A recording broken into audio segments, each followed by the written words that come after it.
Hello viewers, today I'm going to show you how to properly cut and chop fresh garlic. You don't have to use jarlic all the time, just use it fresh. It tastes much better, you get a much better flavor out of it. And we're just going to start with one bit of garlic. Okay, so what we are going to do is we are first going to just break off a clove. You can use your knife to just press on it like that a bit. I like using a cleaver. It makes it much easier to break off a few cloves. See? What you do is you smash it,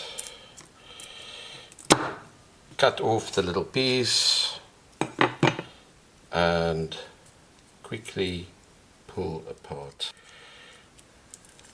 There we go. Now it's nice and clean. And then you're going to chop it as thinly as you like.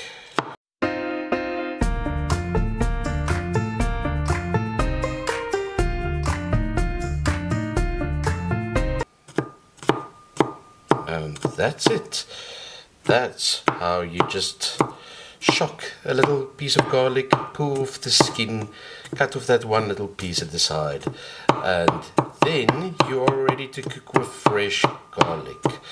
I'm completely new to this and it really didn't take me all that long, so with a bit of practice it should be very easy.